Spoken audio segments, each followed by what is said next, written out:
So a new report reveals the 25 richest Americans, including Jeff Bezos, Michael Bloomberg, Elon Musk, they paid relatively little and sometimes nothing in federal income taxes between 2014 and 2018. Now, the scandal is what they're doing is perfectly legal. CNN's Christine Romans live in New York with more on this. I mean, really, Romans. Good morning. Newsflash, John. The super rich, they're not like us. The tax code is designed to favor the investment income of the mega wealthy over the regular earnings of everyone else. When it's time to pay taxes, new reporting from ProPublica says the nation's top 25 richest people pay little to nothing at all. The revelation after an anonymous source sent the publication years of tax returns from thousands of the wealthiest Americans, including Warren Buffett, Jeff Bezos, and Elon Musk. We had to work for months on this to get it into a shape where we, were satisfied that it was accurate and it was saying something clear. Take a look at Amazon founder and CEO Bezos. According to ProPublica's reporting, back in 2007, his wealth increased $3.8 billion and paid nothing in federal income taxes. Neither did Tesla founder Elon Musk in 2018, and not a penny from George Soros for the 3 years between 2016 and 2018. And it's all legal, thanks to U.S. tax codes, which focus more on wages as opposed to investments, which are usually taxed at lower rates. That's something billionaires like Bezos can take advantage of, along with complicated tax loopholes and write-offs. ProPublica says while the now richest man in the world's wealth grew $99 billion between 2014 and 2018, he only paid $973 million in taxes at a rate of less than 1%. So if you are Jeff Bezos and you're sitting on top of this wealth and you're getting richer by the day, that doesn't get transformed into income. You don't have to put that on your tax return until you sell your stock generally.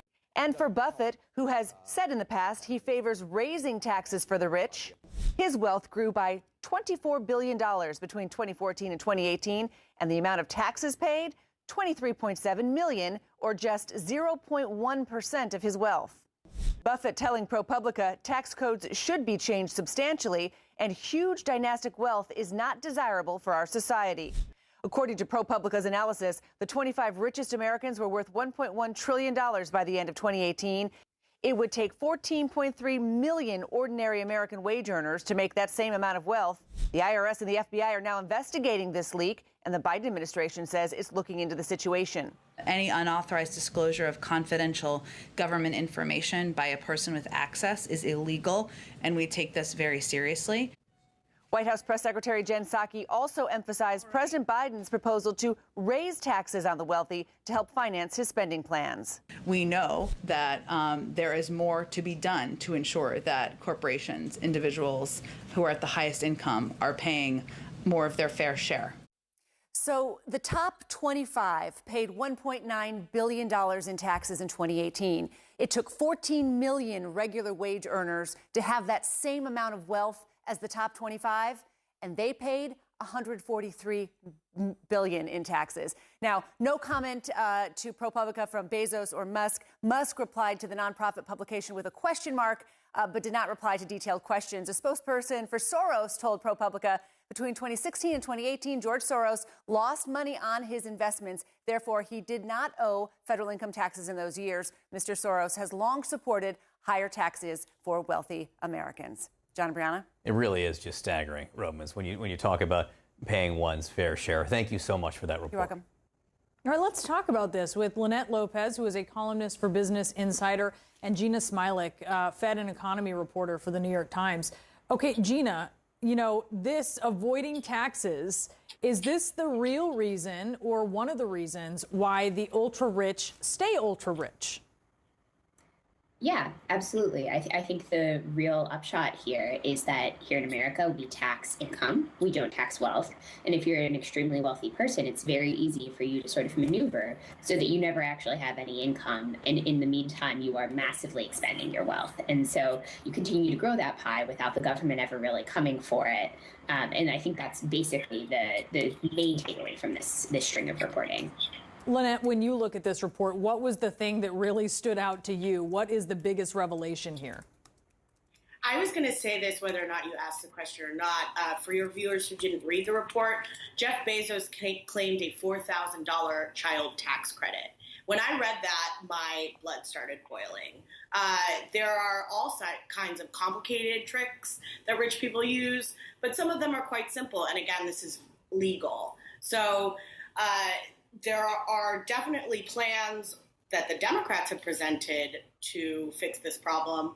We haven't heard anything from the Republicans, but we know that Elizabeth Warren, she wants to have a wealth tax, which would be a 2% tax on every dollar of wealth after $50 million.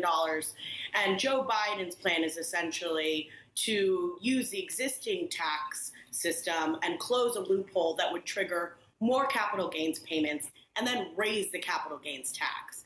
But what we have now is definitely frustrating. And Lynette, just to be clear, it's not that Jeff Bezos is not entitled to that tax credit when it comes to a child tax credit, right? Sure, he's definitely entitled to it, but when you look at the sum total of all of his taxes, it's a little bit of a kick in the stomach, I think, for working families who really need that tax credit and are paying more taxes than he is.